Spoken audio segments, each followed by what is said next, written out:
வணக்கம் நண்பர்களே, முக்கிய செய்திகளை இந்த பதிவில் பார்க்க போகிறோம். ஆர்எஸ்எஸ் அலுவலகத்தில் அண்ணாமலை உட்பட பாஜக நிர்வாகிகளோட ஆர்எஸ்எஸ் தலைவர்கள் ஆலோசனை நடத்தினாங்களா? இந்த ஆலோசனைக்கு பிறகு அடுத்தடுத்து பரபரப்பான பல அப்டேட்ஸை பார்க்க முடியுது. அதில் ஒரு அப்டேட் என்ன தெரியுமா? அண்ணாமலைக்கு கூடிய விரைவாக ஒரு புதிய பொறுப்பு வழங்கப்பட இருக்குது கட்சியில் அப்படின்னு சொல்லிட்டு ஆளாளுக்கு ஒன்று ஷேர் பண்ணுறாங்க. இப்போ நியூஸ் 18 என்ன ஷேர் பண்ணியிருக்காங்கன்னா, சக்தி கேந்திரா இருக்குது பார்த்தீங்களா, தமிழக பாஜகவுடைய சக்தி கேந்திராவுடைய தலைமையாக அண்ணாமலையை அப்பாயின்ட் பண்ண இருக்காங்க அப்படின்னு தலைப்பு செய்தி வெளியிட்டிருக்காங்க. சக்தி கேந்திராவா? அவ்வளவா கேள்விப்பட்டதே இல்லையே அப்படின்னு சொல்லிட்டு சில பேர் கமெண்ட் பண்ணுறாங்க. தமிழக பாஜகவில் இருக்கக்கூடிய ஒரு அமைப்பு தான் சக்தி கேந்திரா. இதனுடைய பணி என்ன?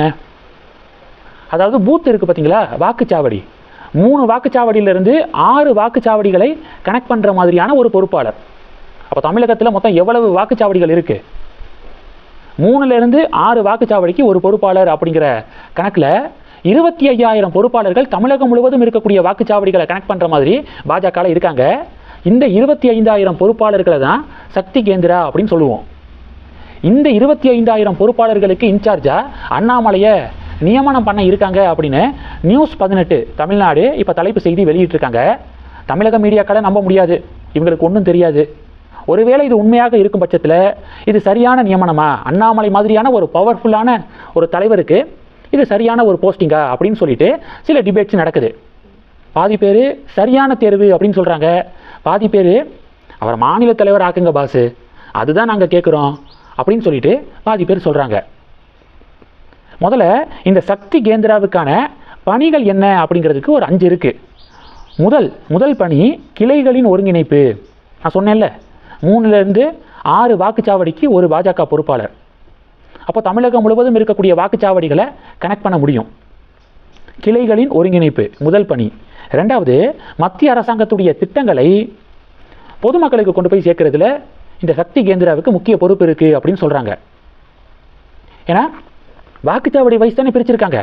அப்போ ஒவ்வொரு பொறுப்பாளரும் தனக்கு ஒதுக்கப்பட்ட வாக்குச்சாவடிக்கு போய் அங்கே இருக்கக்கூடிய மக்களை வீடு வீடாக போய் சந்தித்து மத்திய அரசாங்கத்துடைய திட்டங்களை எடுத்து சொல்லணும் அப்படிங்கிறது 2வது பணி. 3வது, வாக்காளர்களுடன் தொடர்பு. தனக்கு ஒதுக்கப்பட்ட வாக்குச்சாவடியில் எவ்வளவு வாக்காளர்கள் இருக்காங்க, யார் யார் வாக்காளர்கள் அப்படிங்கிறத பார்த்து நல்லா பரிச்சயமாக்கி அவங்களோட நல்ல ஒரு பாண்டிங்கை ஏற்படுத்தி கட்சிக்கு வாக்கு வாங்கி கொடுக்கறது. இது முக்கியமான பணி 3. 4வது, தேர்தல் மேலாண்மை. இது 4. 5வது, ஃபீட்பேக்கு. தங்களுடைய வாக்குச்சாவடியில் இருக்கக்கூடிய மக்களுக்கு ஏதாவது கோரிக்கை இருக்கா, ஏதாவது திட்டங்கள் சார்ந்த கோரிக்கை இருக்கா அப்படின்னு சொல்லிட்டு அதை கட்சி தலைமைக்கு கொண்டு போய் அதை செய்ய வைக்கிறது. இந்த 5 பணிகள் சக்தி கேந்திராவுக்கு ஒதுக்கப்பட்டிருக்கு. 1, கிளைகளின் ஒருங்கிணைப்பு. 2வது, மத்திய அரசு திட்டங்களை கொண்டு சேர்த்தல். 3வது, வாக்காளர்களுடன் தொடர்பு. 4வது, தேர்தல் மேலாண்மை. 5வது, ஃபீட்பேக்கு. இந்த 5 பணிகள் வழங்கப்பட்டிருக்கு. இந்த 5 பணிகள் ப்ராப்பராக நடக்குதா தமிழக பாஜகவில் அப்படின்னா சும்மா பெயரளவுக்கு தான் சக்தி கேந்திரா அப்படின்னு சொல்லிட்டு இருக்கே தவிர இவ்வளவு ஆக்டிவான ஒரு பாலிடிக்ஸ் இல்லாமல் இருக்குது. அண்ணாமலை மாதிரியான ஒரு துடிப்பான ஒரு தலைவர் இந்த சக்தி கேந்திராவுக்கு இன்சார்ஜாக வரும்போது ஒவ்வொரு வாக்குச்சாவடி அதை சுற்றி இருக்கக்கூடிய பகுதிகளில் பாஜக வளரும், அண்ணாமலை வளர்ப்பார். ஏன்னா தமிழகம் முழுவதும் இருக்கக்கூடிய வாக்குச்சாவடிகளுடைய பொறுப்பாளர்கள் 25,000 பேர். அந்த 25,000 பேருக்கு அண்ணாமலை சில பணிகள் கொடுக்கும்போது சில மிஷன் அவங்கவுங்க இந்தந்த விஷயங்களை பண்ணுங்கள் உங்களுடைய பகுதிகளில் அப்படின்னு சொல்லிட்டு நிறையா அசைன்மெண்ட் கொடுப்பாரு அண்ணாமலை. அதன் அடிப்படையில் வாக்குச்சாவடியாக பாஜக வளரும், ஒவ்வொரு பூத்து பகுதிகளிலையும் பாஜகவை கொண்டு போய் சேர்க்க முடியும் அப்படின்னு பாஜக தொண்டர்கள் நம்பிக்கை தெரிவிக்கிறாங்க.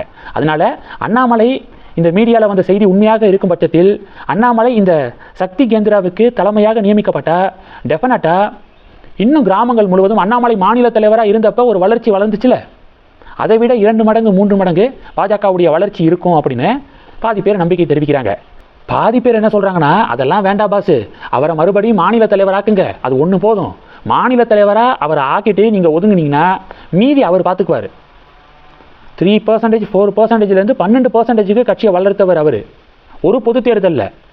அப்போ அவருக்கான அந்த ஆப்பர்ச்சுனிட்டியை கொடுங்க, மறுபடியும் அவர் மாநில தலைவர் ஆக்குங்க அப்படின்னு பாதி பேர் குரல் கொடுக்குறாங்க. இந்த 2 ஆப்ஷனில் உங்களுடைய ஆப்ஷன் என்ன? என்னுடைய ஆப்ஷன் நம்பர் 2, மாநில தலைவராக அண்ணாமலை ஆக்கப்படணும் அப்படிங்கிறதா என்னுடைய விருப்பம். உங்களுடைய விருப்பத்தை நீங்கள் கமெண்ட் பண்ணலாம். இது 1. 2வது என்ன பார்க்க போகிறோம்? சட்டத்துறை அமைச்சர் ரகுபதி இருக்கார்ல, அவர் சமீபத்தில் பேசின ஒரு விஷயம் பெரிய டிபேட்டாக மாறி இருக்கு. என்ன சொல்லியிருக்காருன்னா, ராமா அப்படின்னு சொன்னவனை எல்லாம் முருகா முருகா அப்படின்னு ஓட விட்டுருக்கோம். பாஜக காரங்களை சொல்கிறாரு. ராமா ராமா அப்படின்னு சொல்லிக்கிட்டு இருந்தாங்க, அவங்களெல்லாம் முருகா முருகா அப்படின்னு சொல்லி ஓட விட்டுருக்கோம்.